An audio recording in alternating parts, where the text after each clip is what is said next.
Here we go. Welcome back to the Bees Like That podcast. As always, I'm your host, Chris. Today, we're playing with some new toys, and I'm welcoming back a very special guest to the podcast. My wife, it's been a minute, but she owes me this one. We'll talk about that later.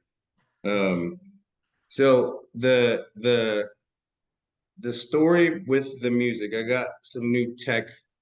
I'm doing my best to Let me first say this. So this podcast, as y'all know, this content is important to me because it's a way for me to keep a practical version, a realistic version of recovery visible for people who are like me. And when I say people who are like me, I mean not just Black people, but people who are members of the addicted population, otherwise impacted by substance use disorders, mental health issues, whatever the ailment or ailments might be, just keeping the light on for people. So, elevating the experience and hoping that a more engaging and mindful approach will be, I don't know, more entertaining for people. And I felt like the addition of the music is a great way to initially find some balance and to center ourselves. Um, Much like you would warm up in the gym or prepare to enter into a tense or adversarial situation or space with other people that might be high energy or high emotion. This is again a way to kind of balance those energies and ground ourselves moving forward. With that in mind, I've also some thoughts that I've written down, which I think is a peculiar way to say that I've entered them into my phone into a notepad because it's not writing. I guess That- as a That's today's writing. yeah, that's today's writing. So as a practical matter, we'll just leave it at that. Um, but I've among the skills that I have or strengths that I have, writing, being a proficient writer is one of them. And I would say as an honest personal critique that I'm probably a better writer than I am a speaker. I do well at both. But I think that my writing stands out a bit more because I'm able to spend more time with my thoughts. And maybe there's a mechanical issue with translating the thoughts to speech versus transferring them from thought to quote unquote paper. But anyway, this is what I got for you. One of the things I got for you. So here we go. Um, you will see many of your efforts will be misunderstood. You'll be judged harshly and critically for deviating from the script that everyone else reads from, for daring to be yourself and adding value to your community in ways unique to you. They will try to silo you, keep you from, or push you away. Not only will others criticize what they do not understand, they will also attempt to destroy or to kill what they do not want to understand. I hope in my heart that you will persevere. I hope you recognize the value of being a threat and that it means you're likely closer to being great and making an impact than you might ever understand. I dare you to be bold and bravely walk in power, no matter the audience or challenge. Look them dead in the eyes and smile. Let this demonstration of poise and restraint serve as a beacon of strength to others who may be questioning themselves or their direction. Because make no mistake, these gatekeeping journeymen and undercover racists will do their best to discredit you, publicly shame you, and provoke from you reactions that are contrary to your spiritual frequency resonance. Do not let this happen. So that's just a personal note and some thoughts from myself that I honestly that I say to myself. Like a lot of these things that I write, usually triggered or inspired into these moments by an experience, whether it be negative or positive, but then I usually find it useful or helpful to want to share this stuff because I don't know necessarily that it comes from me because we can go off in a whole divergent tangent about where these things come from, whether it's like a connection to a divine consciousness. All I know is that I'm grateful for connection to whatever it is and for the strengths and insights that it gives me. So moving on, and this is something that these aren't ideas that I think are original ideas or unique to me in any way, but they're something that comes up pretty frequently when the conversation moves into or toward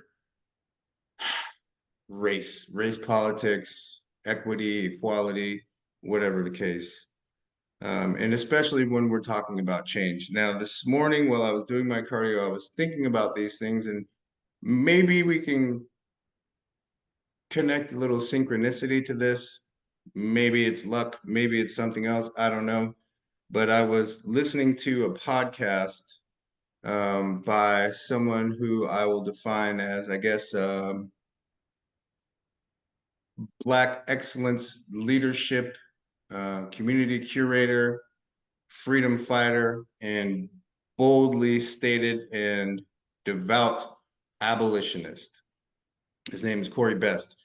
I don't remember the name of the person who interviewed on this episode, what their name was, so I apologize. I guess I can always circle back and link it in the description of this video. But nonetheless, what they were talking about and how it connected to what I was thinking about, they were talking about change. And obviously within, again, racial politics, dynamics, oppression, racism, etc., the whole thing.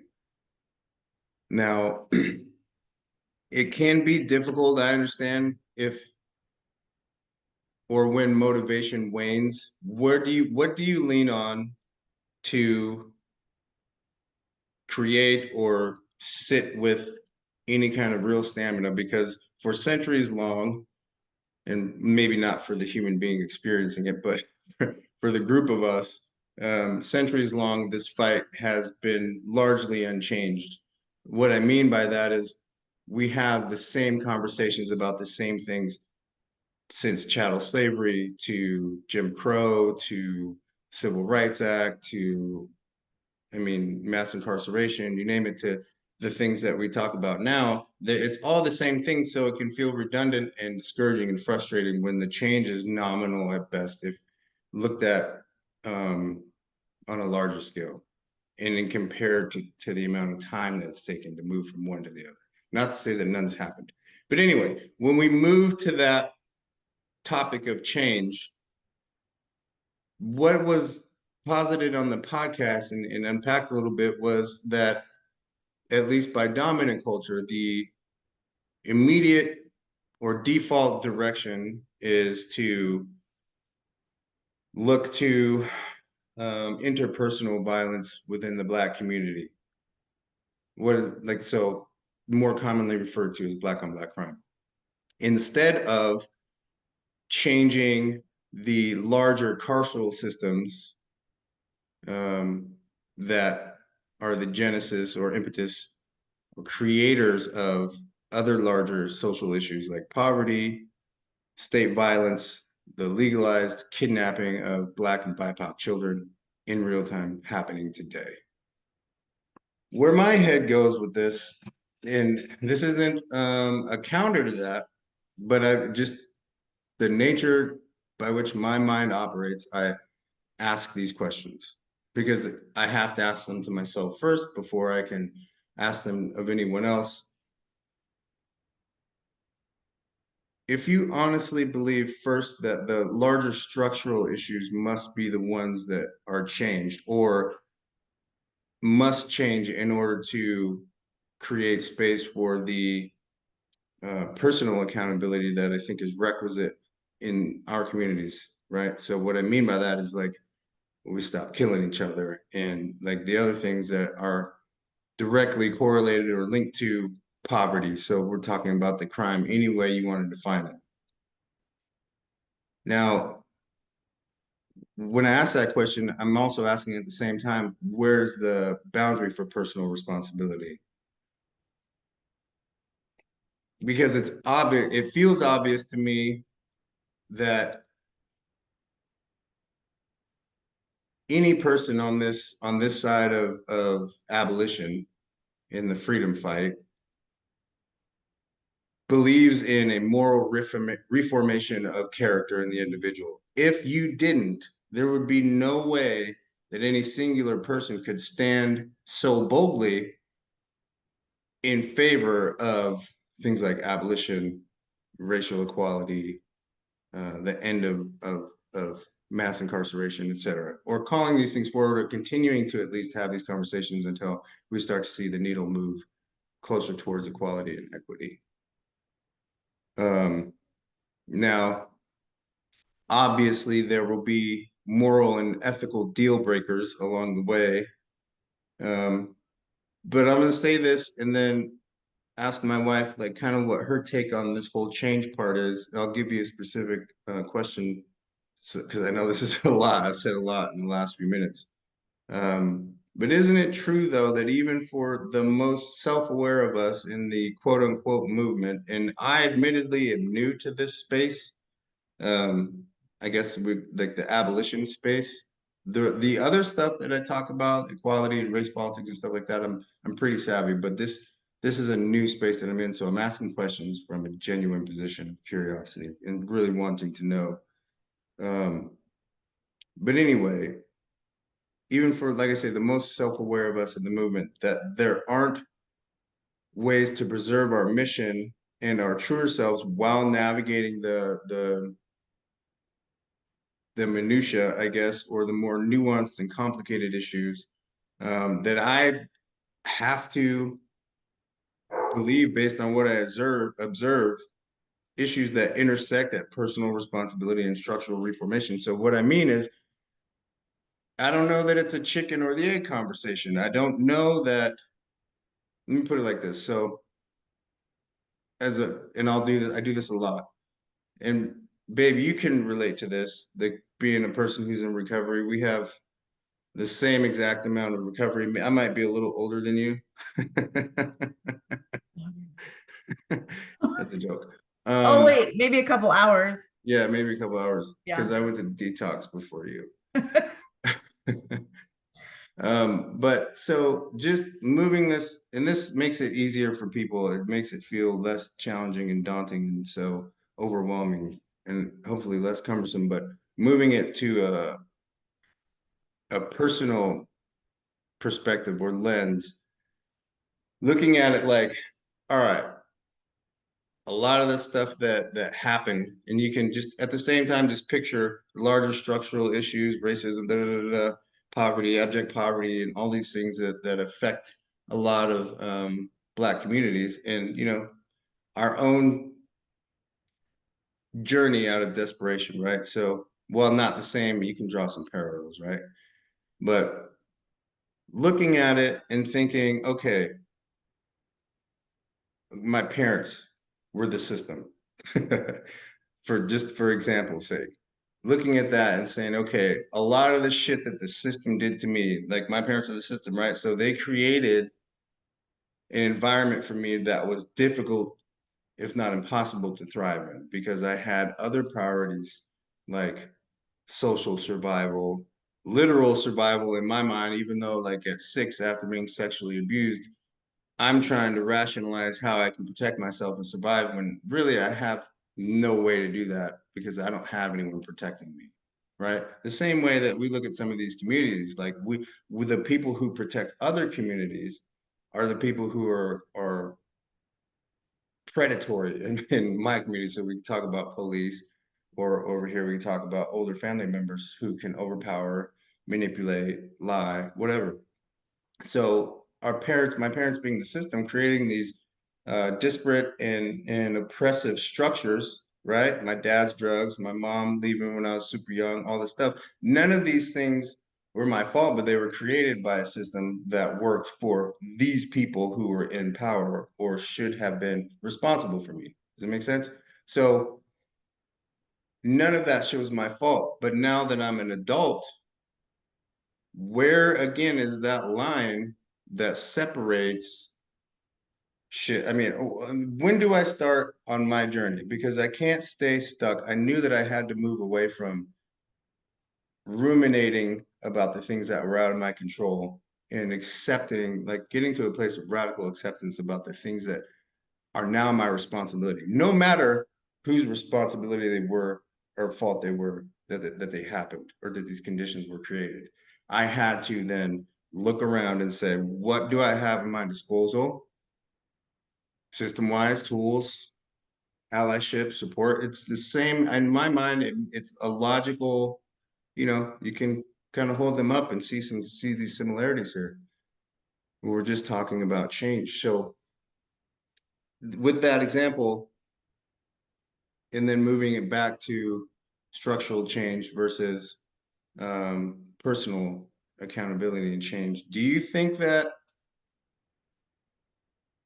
and this probably is an oversimplification of the question, but that it's necessary or it has to happen first, that these larger structural issues need to change in order for there to be space for people who are overrepresented by the impacts or consequences of these issues before they can change?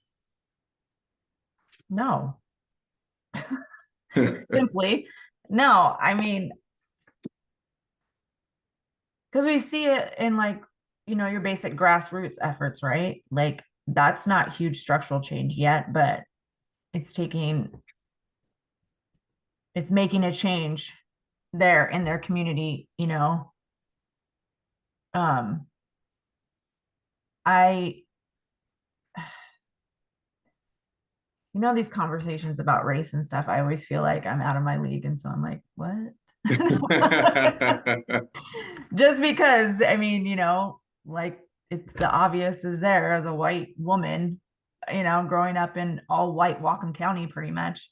But being married to you has really opened my eyes, and I see the change that's needed and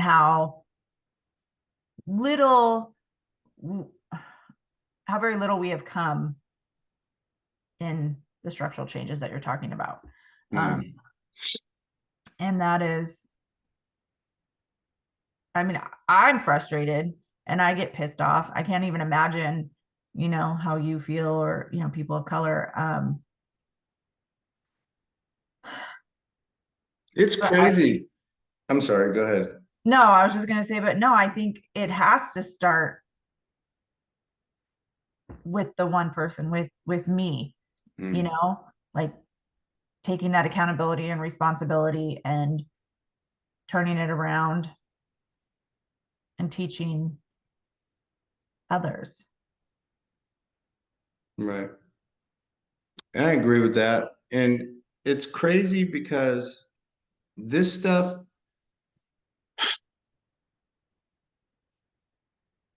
it's at the same time, it's important for people who look like me to be in community with other people who look like me, because that is the true place. That's the only place really where that necessary interconnectedness and not trauma bonding, but just the processing and the refining of the experience and the planning, getting to know community, getting to know oneself, and the planning to move forward to, I don't know, however you want to approach it. If abolition is the word that people want to use, if structural change is the word that people want to use, and people may criticize me for my position on this, but I have always had the opinion and approach that, and this may be a terrible example, but if I were to walk up to our 11-year-old daughter, and I'm just the most, and this is assuming that she's got no one to advocate for her. She's like, you're not around. She's just an individual representing a community by herself. And I'm as oppressive as any of this other stuff. And I tell her, fight me. If you want something different out of this life and out of this society, fight me. And I make her do that every day. And I continue to beat her down, maybe not literally, but I continue to oppress her and and marginalize her when we know she's got no shot. She's got no shot in beating me. So, well, I share that example to follow up with a question. And this has been my position with the child welfare system. Why do I struggle with welfare? The child welfare system, with child welfare system, addiction, and all these other things that seem to keep people trapped. And not to say that they're not powerful and that any one person or group of people can't affect any change there. I don't know. Is it more impactful for a person to be empowered? This is where, and you probably heard me say this 100 times, but more important for or impactful for a person to be empowered and change their experience with the system and thus removing, because if you really look at it, the experience that marginalized people have with these systems is essentially how they gain and retain their power. If we change that experience, then we take that degree of power away. Small and in isolated circumstances, nominal and maybe ineffectual, but over long term and a large scale, then we change these experiences, or these people change these experiences, and then they're empowered and they're confident and they build strength from there. And then we begin to teach other people how to do this. It's not just like a singular one-off event, right? And it's not just like you're talking about a small grassroots group of people making noise in a county or a city, right?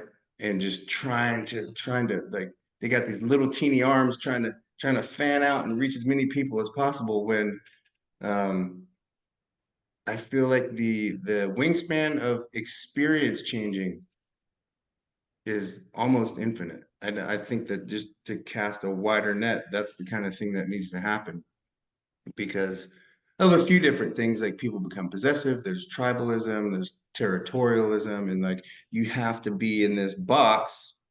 But if it's an individual experience of taking personal power back, is think about what that really means to be oppressed, the removal or the perceived removal of personal power, agency, and determination. So we take that back one person at a time. Where's the like what makes a bigger difference? I don't know. I don't know either. Because the interesting, one of the more interesting parts about racism and oppression isn't that it's dirty and nasty and scandalous and taboo and just ugly. It's that it's real. We all know that it exists. Yet for the person or people who experience racism and oppression the most, the onus is upon them and their respective communities to prove it. And this isn't just, it's at every turn. We have to qualify our experiences at every turn. So document the proof. Da, da, da, da, da, da, da. And it's like, dude, we all know this shit is a lie. How do I, and especially to dominant culture, assuming that the people in power are allies, how do we qualify these experience that they've never had and that is invisible but felt equally by so many people in this world, but I mean, just keeping it here in this country. Yeah. And it's the same thing. I think maybe not the same thing, but so many of these parallels can be drawn between the recovery community and being a freedom fighter, I guess, so to speak. And this is I maybe that feels like such an easy transition between the both of these things for me because these are things that are important to me. But we can definitely make a switch to talk because I did want to talk about recovery too, and I think that I want to give you a chance to kind of swim around in a topic that you feel more comfortable with. Well, Um, I feel like for me, I don't know if it'd be unfair or just like seemingly unaware to draw a parallel between those two, me being who I am Hmm. and not, yeah, I can know all about the recovery and addiction side of things, but I feel like that's a no-no that I shouldn't do that. See, well, that's interesting, right? Because Yeah. I think that you're right. There's definitely a culture that is alive and has like a heartbeat and a rhythm for sure. Um, is in this year we just had a conversation with one of our friends about this. Like white people aren't allowed unless it's in this specific under the specific umbrella that's essentially kind of like a vacuum and is controlled, and for the expectation is going into that, leading into these conversations, that you are self-deprecating and this really obscure definition of humility, almost required to be embarrassed a bit coming in, bearing the jacket of responsibility for what all white people do or have done. And then having in these conversations the ability to switch between an awareness when Black or BIPOC people are discussing white people and whiteness, which whiteness by definition in these circles anyway, is the that's where all the power lives. That's where all the privilege lives. That's where all the racism lives. That's this concept and phenomena of something that's not real, because being white actually isn't real. Being Black actually isn't real because, Right. right? You know what I mean? Because Yeah. Black is the absence of color, or which one is it? White is the absence. I don't know. But either way, they're opposite ends of the spectrum, and we all know that these categories were created in order to elevate one group of people and to reduce another group of people. But I don't know how, well, no, I do. I know how I feel about um, two things. Like, I'm okay with people being uncomfortable with conversations about race, because I know that it's in that kind of messy, uncomfortable, um, kind of murky water. As long as people feel protected and are able to make mistakes in there, they know they're not going to be freaking personally assassinated for making mistakes or asking questions. Um, that's where a lot of the change, growth, and connection can happen. Because I'll tell you this much: as much growth and development and spiritual and moral reformation that needs to take place for my people, the same needs to happen for white people, but the same needs to happen for us together at the same Mhm. time. I don't know, and this is just me personally, I don't know a version of reality that represents anything that I would want to live in, where um, we're completely segregated again and nowhere closer to this human kinship that I think is probably the more natural order of things. So all that to say, like, at least when you're talking to me, Yeah. at Yeah. least when you're talking to me, uh, you know, are you gonna get it wrong? For sure. But I think not just for you, but for anyone, what's important is to not let those, because what you're talking about is kind of like their feelings of being embarrassed, right? Mhm. Because that's a natural feelings, a natural reaction to being uncomfortable, to wanting to be good or do good or speak good, and not having enough information, right? And Yeah. having Or experience. offending someone Right, unknowingly. Like, right. yeah, Nobody wants to do that. no. Um, I mean, if I do it and I know I'm doing it, that's one thing, but yeah. Oh, I'm petty as hell. Don't even trip. Like, there's a lot of times I'm really trying to hurt somebody's feelings.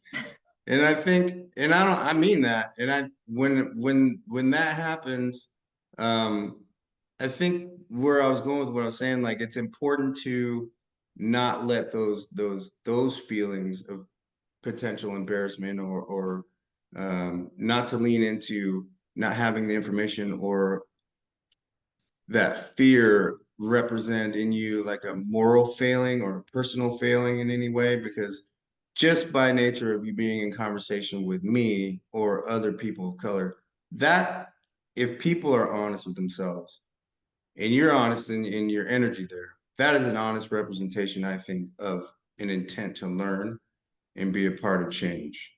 People have to start accepting that this shit happens. And that like black people, white people come in all, well, I can't say all shades, but that like disposition wise, personality wise, like white people aren't a monolith, right? And this is not me putting on a cape to rescue anyone, because that's definitely something that I'm not about. People who know me know that that's not in my book of my repertoire, so to speak. But I do think, so circling back to a point that I make all the time, I, through demonstration, train people how to treat you. Now, I would be a hypocrite if I didn't expect or give room and grace for other people, no matter their color, to display the same demonstration and teach the world and people how to experience them. It's the same thing, two-way street. So what is that simply saying? The goodness from any source. That is an easy thing to say. It's a difficult thing to do, because we all come into these experiences with our own set of biases. It's true that our experiences inform our decisions, but they don't have to be the one and absolute complete author of everything that we do. So it's the same question. If we're just moving to recovery, using my example again, does my dad need to be reincarnated? Does my mom, do we need to heal, through these other things before I can heal and move past them? I say no. And I've proven that. Mm-hmm. I've proven that because it's true. And I will fight anyone on this. There's definitely a point where healing and processing turns into rumination and then just continues this cycle of dependence on this trauma that you've been attached to and can't and had a difficulty letting go for however, God knows how long. You gotta let that shit go. That's like that post you shared this morning on Facebook Which about one? the I be hole sharing in shit and don't even remember. the hole in your soul. Oh yeah. Yeah, that you need to that needs to be treated. And I've always said that. I was like, you need to heal the inner child in you if you're ever going to be successful Yeah. in your recovery journey. And I truly believe that. And that taps into parts of a conversation that we had yesterday, not just you and I, but a group of us. That proves that that child is still alive. Yeah. That child is still alive. And something that is important to me. People might make fun of me for it, but something else we talked about yesterday too was like and I get it. Like you have to, as an adult, be able to operate and function in different roles and capacities. You got to be one way. We wear masks, but the training is that like we train the playfulness out. We train the childish optimism out. And what I say that just because it sounds romantic and cool, but what I'm just talking about is hope, right? Hope. Just like yeah, this is gonna sound crazy, but as long as I can remember, anything that I wanted to do or that I was afraid to do, as long as I could and I would do this, I swear to God, since I was like 9 years old. This is how I taught myself how to ollie, how I taught myself how to bunny hop, like all this stuff, lift weights, all this shit. I would picture the visualization, I guess. If I could picture myself doing it and even half-ass believe that it was possible, then I would say, fuck it, let's go for it. It's the same thing that I did with recovery. And I'm telling you, earlier on, that was a really, really hard thing to do because I never really believed it. So that I think that's part of the reason why I would only get like, fuck, you remember, like 90 days at a time, right? But this time I really had, I mean, life is an expert at peeling back layers and getting you to a position where you're about to be as brutally honest as you need to be. Because Yeah. it whip your ass. But it's like, man, is there any part of me that believes that I can get on the other side of this one day at a time? And there was a tiny bit of hope. And I held on to that for fucking dear life for months. But Uh-huh. here we are 6 years later, almost. You always be jumping ahead. Nigga, shit. 5.5 years, 6 years, the same damn thing. Come on, rounding up. We do that with our anniversary too. So Hella. We've been we were 15 years, something like that. We're like, yeah, coming up on 18 years now. whatever, it's our story. We'll tell it. Yeah, tell it however you want. And that's the truth. Um, and that's another thing that I this one thing that I got from this podcast was powerful. And this is something I believe, and that I think that I say just in different ways. But if and I'm not trying to quote it verbatim, but this sentiment is so awesome. I think it's just so dynamic and true that if you don't know your story, and what I mean by that is if you don't know it and are unabashedly, you ain't got to be proud of it, but like what I do, like you look at my Facebook page, I might have memes about this. I might have love stuff. I might have God stuff. I might say some really smart shit. I'll say some really dumb shit. I'll post some really immature shit. Basically, like still laughing at farts.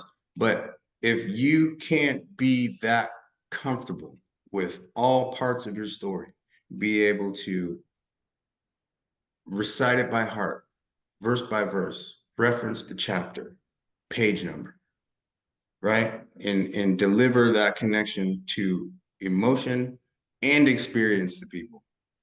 If you can't change your story, because that's the what are we talking about? That's the biggest part of what we're talking about, that moral and spiritual reformation, that transformational change. If you don't have the ability to change your story, rewrite history, I think like at the end of the day, what the overall message was is that you don't even know yourself.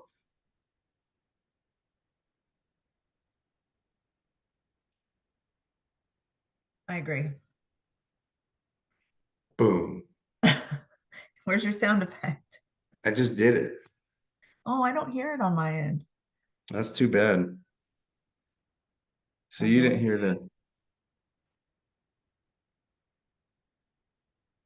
Yeah, that's too bad. You'll hear it on the final draft, on the Yeah. final cut. That's funny.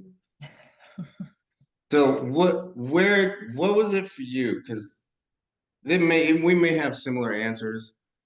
I know the kids were a big part of your decision, but if you had to gun to the head and didn't have the option of choosing the kids as your answer, what was it that you reached to most regularly? And if you say God, I'm going to ask you the question again. But what was it that you reached to daily? Because I know that had to happen.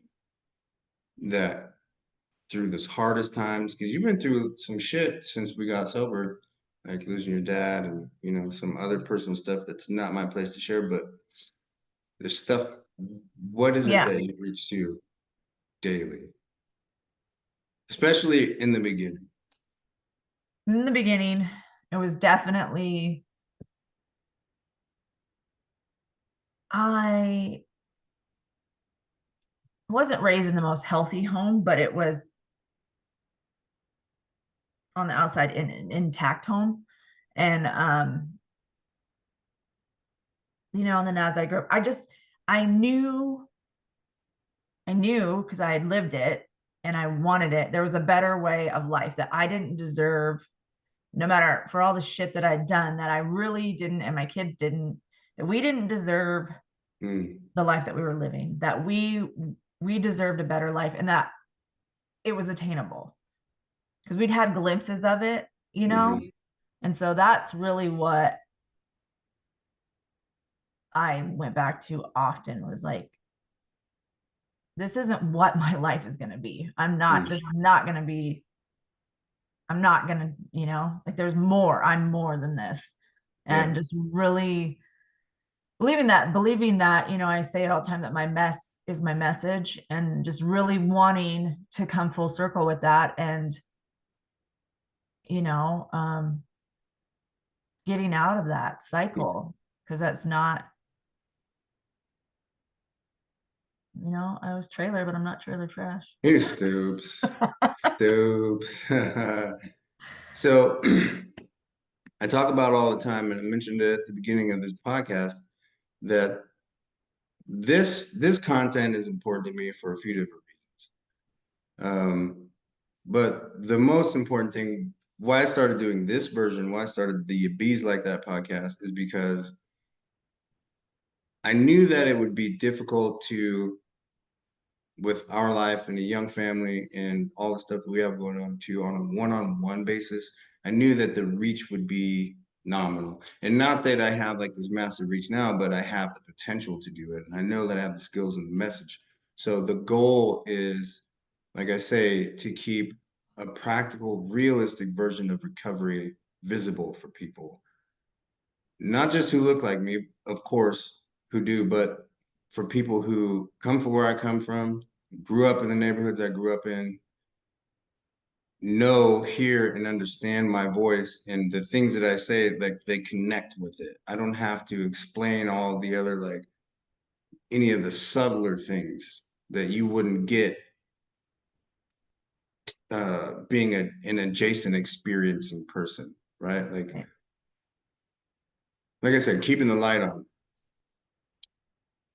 What would it be? What do you, for the women out there or other addicted people, is it a similar message? Is it a similar goal?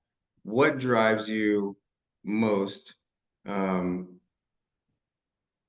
to spread this message of change, to spread your message, to try your best to give it to people, especially considering some of the resistance that we get?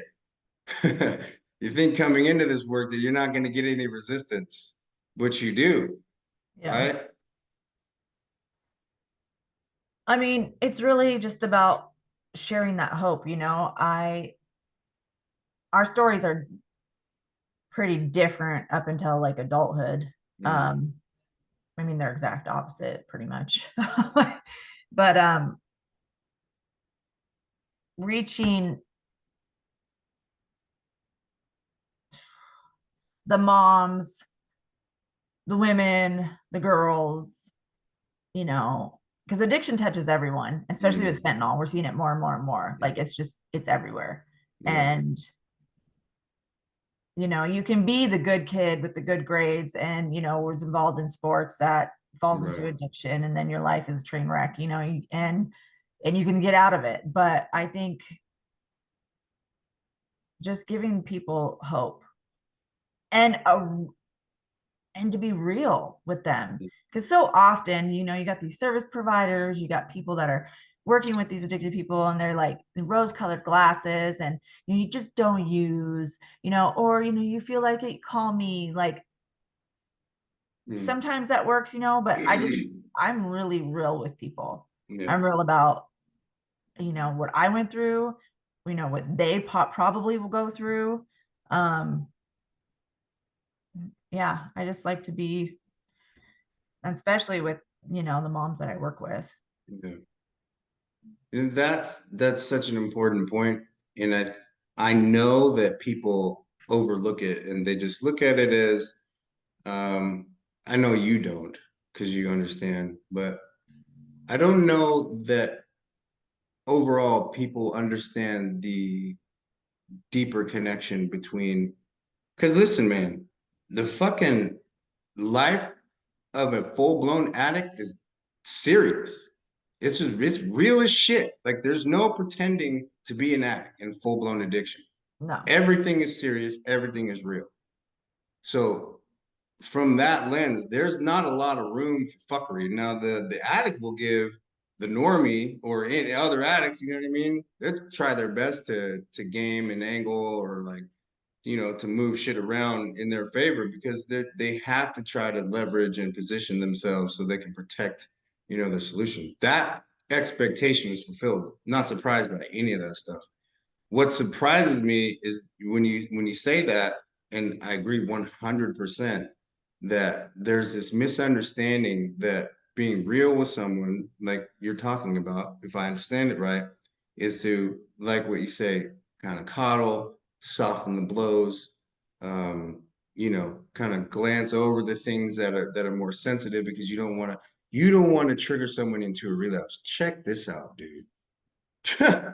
Check this out. I don't know that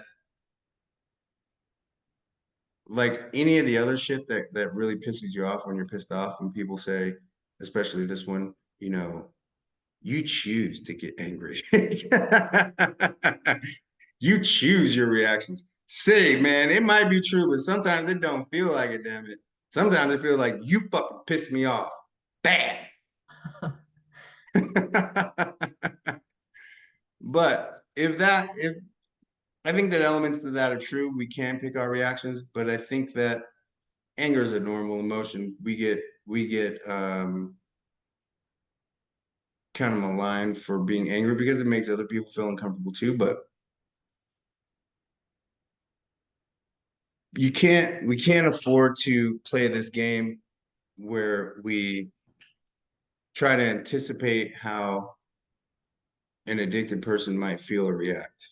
Because there's one thing that you should know for sure. And I know this from experience. I'm not talking to you because you know this too. The audience out there, y'all listening.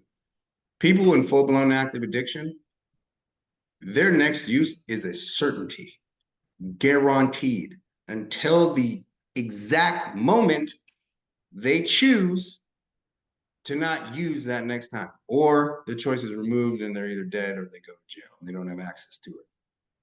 But in that later case, what's the reality? They're still in active addiction. They just don't have access, and they're gonna, you know, likely start using again as soon as they do.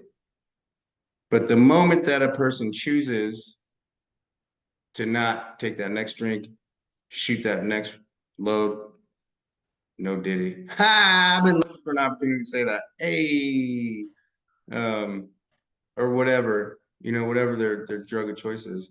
That is the point. That's the point. Not when you chose to not say something, not when you choose to rescue, and definitely not when you choose to do shit that otherwise removes responsibility, accountability, and agency from an addicted person.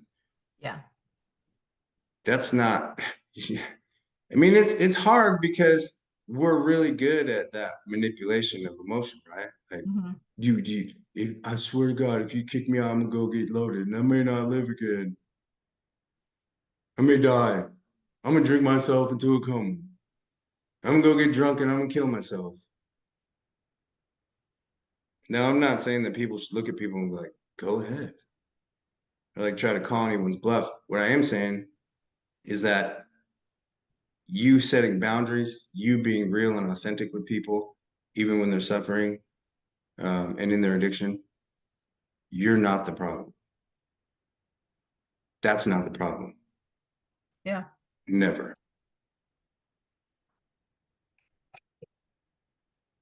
I wish there were simpler answers, right? Like a formula that worked for everyone. Well, actually, I think that there is. I think that there is. It's not this simple, but it works. And that the formula is this: don't use drugs, don't drink.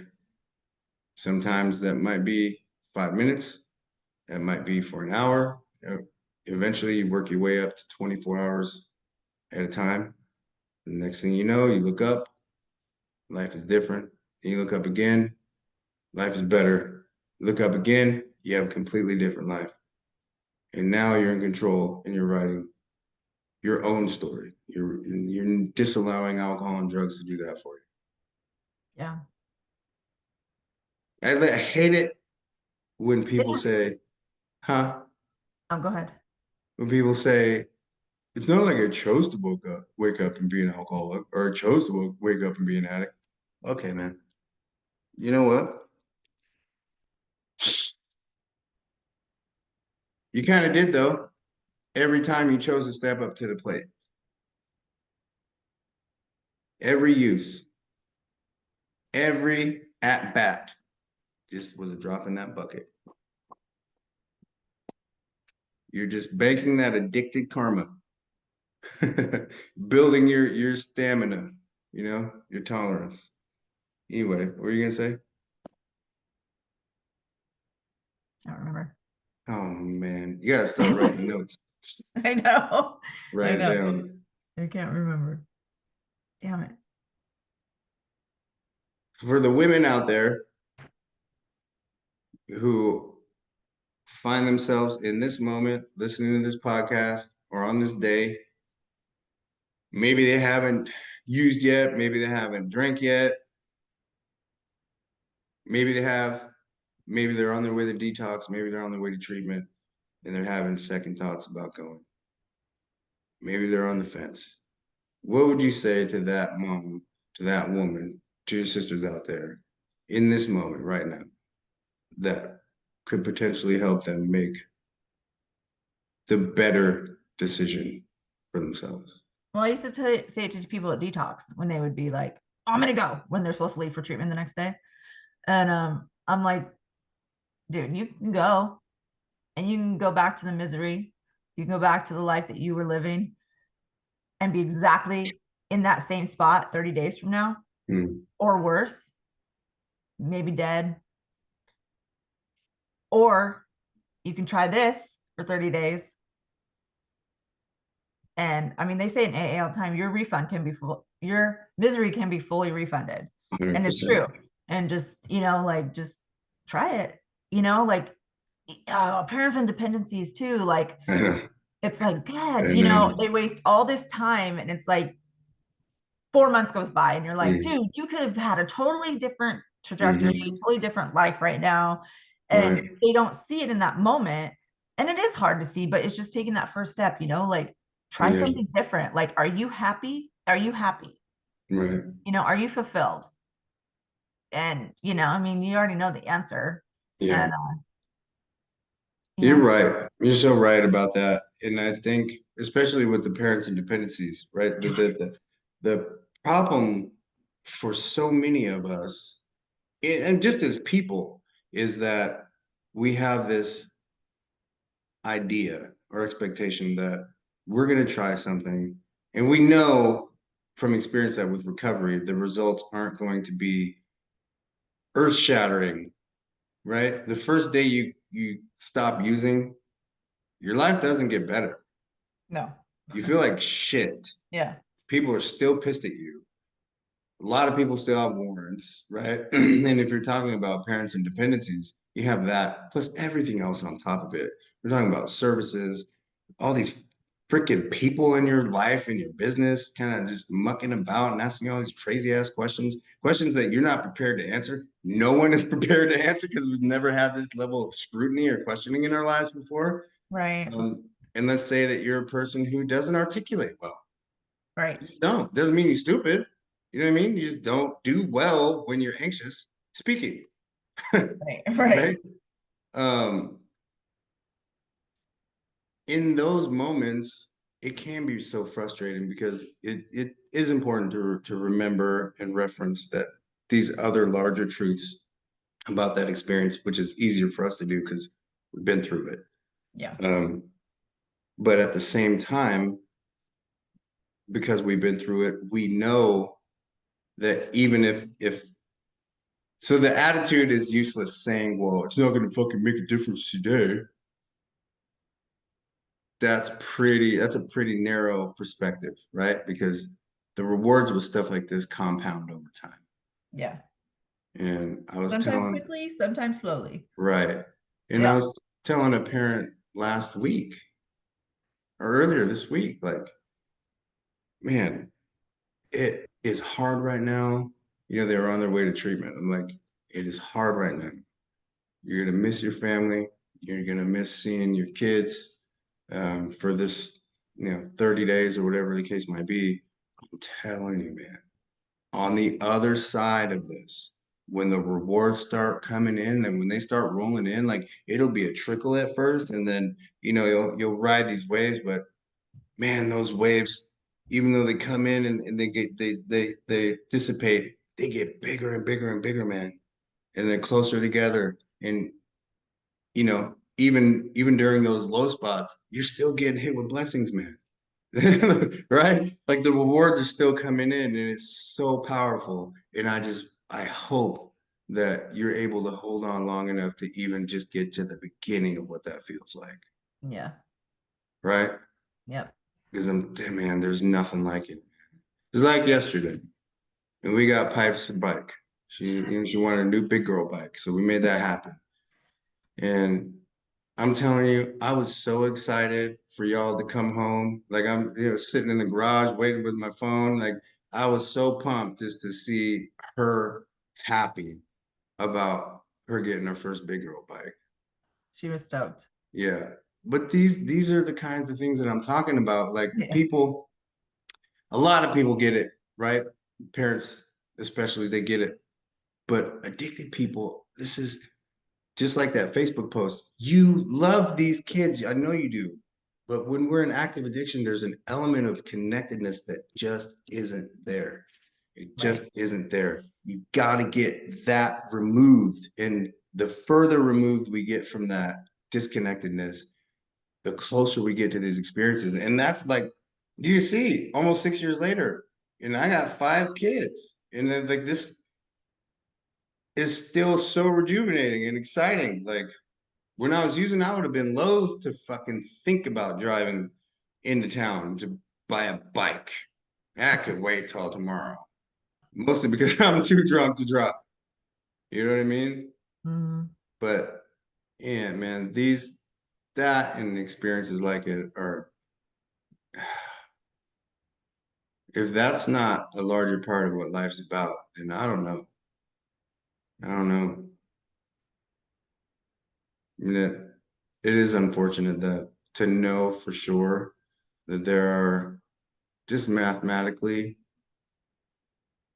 percentages of people who won't get it, I know. right? We don't all make it. But I'm glad that's not my job to figure out. Yeah. Yeah. There are some of us in this work who think that it is our job to figure it out. But I guess that's where you and I come in. We kind of stem the flow, right? Block that shit up. Anyway, uh, any final words of encouragement for people, the addict, alcoholic out there still suffering, parents and dependencies, any of that? Go ahead. It ain't over. It ain't over till it's over. You heard it You just here. got to keep going. Keep on keeping on. Hmm. Don't quit. No, I I can't know. think of any more. All right, y'all. Well, if you didn't do it on the way in, think about doing it on the way out. Well, we're going to be on Spotify and YouTube. So if you're on Spotify, give us a follow, share the podcast.